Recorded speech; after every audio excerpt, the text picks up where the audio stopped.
Allez, salut à tous les baleinos, c'est Matt, on se retrouve aujourd'hui pour une nouvelle vidéo sur la chaîne La Baleine. Ça fait très longtemps que j'avais pas dit salut à tous les baleinos. J'espère que vous allez bien. Je vais reprendre cette chaîne. Alors évidemment, vous le savez, je suis parti sur la chaîne Zone 9 que j'avais créée avec Tilt, qui maintenant s'appelle m.th. Bon, sur YouTube, c'est un tiret du 8 underscore parce qu'on peut pas mettre de points. Puisque je suis tout seul désormais, cette chaîne c'est uniquement du trading, mais la chaîne La Baleine va retrouver des couleurs. Ça sera pas du trading, ce sera un petit retour au fondamental. On va faire des petits tutos sur les différentes blockchains, expliquer certaines choses, mais aussi et surtout pour tout ce qui va être news et actualité. Et vous l'avez vu dans le titre, aujourd'hui on va parler surtout de FTX aujourd'hui. Et comme je peux pas tenir deux chaînes YouTube en même temps, j'ai fait appel à quelqu'un. Salut Pierre, comment tu vas? Salut Matt, bonjour tout le monde. Bah écoute, moi ça va super, je suis vraiment content d'avoir intégré l'équipe, je suis là pour vous parler d'actualité, j'espère que vous apprécierez mon travail. Allez, à de suite. Du coup, avant de laisser Pierre reprendre un petit peu le cours de la vidéo, je vous ai linké un petit article pour vous montrer que Bybit pense fort au Proof of Reserve. C'est en train de se faire. Donc Bybit, c'est le numéro 2 maintenant, comme c'était l'ancien numéro 3 avec les disparitions de FTX, c'est les numéros 2. Donc voilà, je laisse Pierre reprendre la suite des opérations. À une prochaine fois. Salut.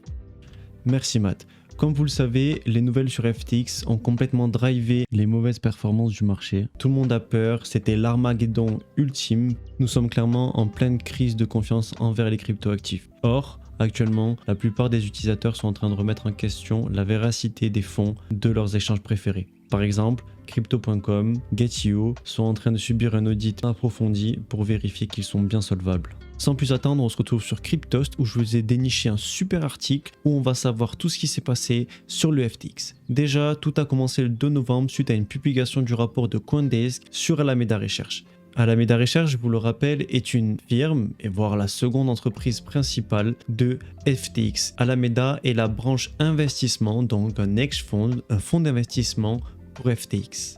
On a appris, suite au rapport de Coindesk, que si le FTT tombait, Alameda Research serait sûrement en incapacité de rembourser ses dettes et donc se retrouverait insolvable. Suite à cette annonce, CZ, 5 jours après, annonce qu'il va donc liquider ses 2,1 milliards de tokens FTT. 5 jours plus tard, CZ, le PDG de Binance, va donc annoncer qu'il a pris la décision de liquider tous ses avoirs FTT pour ne pas prendre de risques.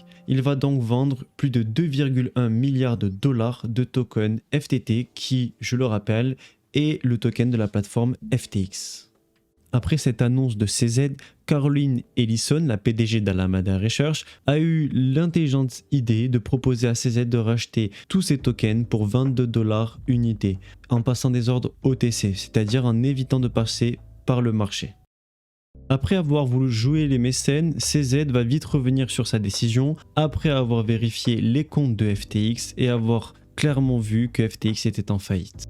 Le lendemain, c'est-à-dire le 10 novembre, on voit clairement un effet de contagion sur le marché des crypto-monnaies et FTX qui cherche désespérément plus de 10 milliards de dollars pour pouvoir se sauver. Des accusations très graves à l'encontre de SBF et FTX commencent à surgir, comme par exemple les interactions entre FBF et la SEC pour leur permettre d'obtenir, grâce à l'utilisation de failles juridiques, un monopole réglementaire sur le marché des crypto-monnaies. Quelque chose de très grave. Mais le régulateur, la SEC, lui tombe dessus. BlockFi, par effet de contagion, lui aussi ne peut plus effectuer de retrait. D'autres plateformes se voient aussi touchées, Skybridge par exemple. Le 11 novembre, la nouvelle tombe, SBF démissionne et FTX est officiellement déclaré en faillite.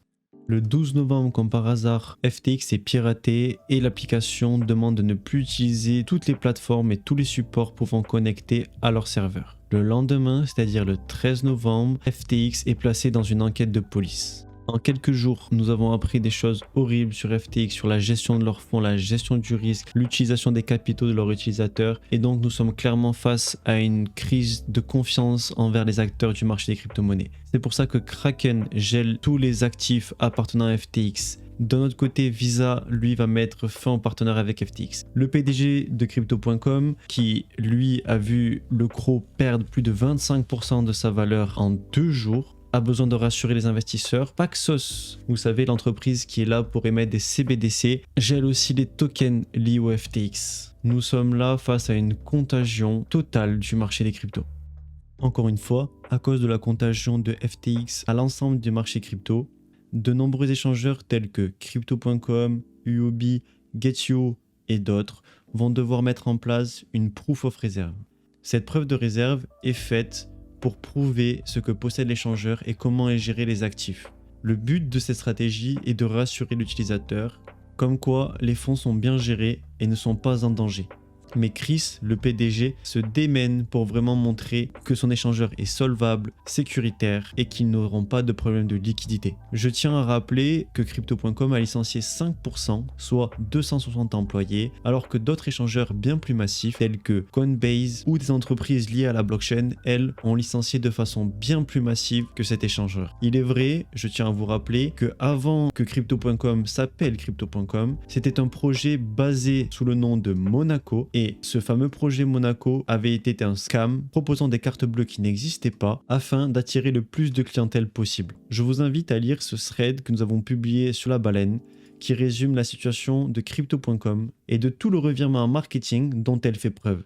C'est pour cela qu'une fois que les utilisateurs ont vu que Crypto.com avait fait une erreur de 400 millions de dollars et envoyé ses fonds à une autre plateforme, ils ont commencé à avoir peur du sérieux de Crypto.com. D'autant plus que ce n'est pas la première fois. Il y a déjà quelques temps, ils ont envoyé 10 millions au lieu de 100 dollars et d'ailleurs, la pauvre personne a dû rembourser alors qu'elle l'avait déjà dépensé. On enchaîne avec la régulation des cryptoactifs en Europe et aux États-Unis. Je vous rappelle la loi MiCA qui visait à limiter les interactions avec les cryptoactifs pour les citoyens européens car la Commission européenne jugeait que c'était bien trop risqué pour les investisseurs particuliers, a vu son texte mis à jour. C'est-à-dire que maintenant ils veulent s'attaquer aussi aux influenceurs qui qualifieront de malhonnêtes, c'est-à-dire des influenceurs ne révélant pas qu'ils sont en partenariat avec d'autres personnes.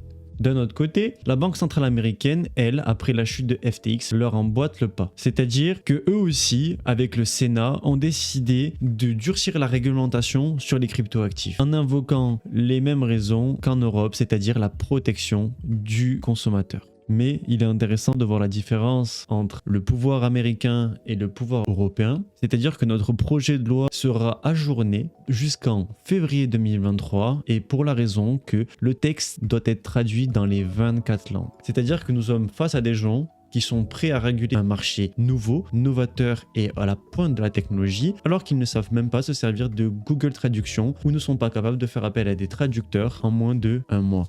Allez, on sort un petit peu du feu de FTX, dirige vers la réglementation de XRP. Comme vous le savez, XRP est en procès avec la SEC et Madame Torres, la juge de l'affaire, avait donné un délai jusqu'au 11 novembre 2022 pour déposer des requêtes. Une requête, ce qu'on appelle une demande d'assus curiae, c'est-à-dire que les institutions ou des entreprises importantes sont capables de venir déposer ces demandes auprès de la SEC pour ou contre Ripple. À cette date, plus de 16 demandes ont été reçues et toutes ont été approuvées. Il reste maintenant jusqu'au 18 novembre pour présenter ces mémoires au tribunal et parmi ces 18, 16 sont pour et 2 sont contre Ripple. Je trouve ce diagnostic et ce tweet très encourageant et je vous rappelle que si la SEC devait délibérer comme quoi Ripple n'est pas une commodity et donc est un actif numérique, le prix du token Ripple pourrait exploser.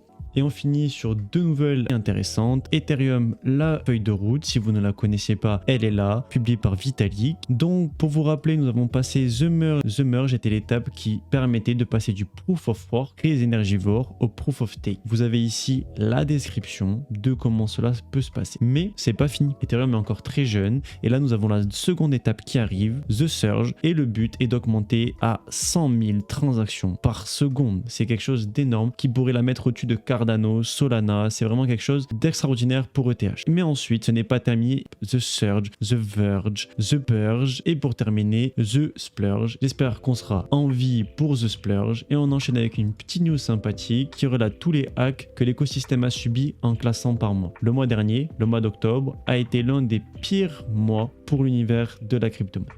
Voilà, ma première vidéo avec vous est terminée. Je suis content de vous avoir transmis toutes ces informations et je vous dis à la prochaine. Au revoir.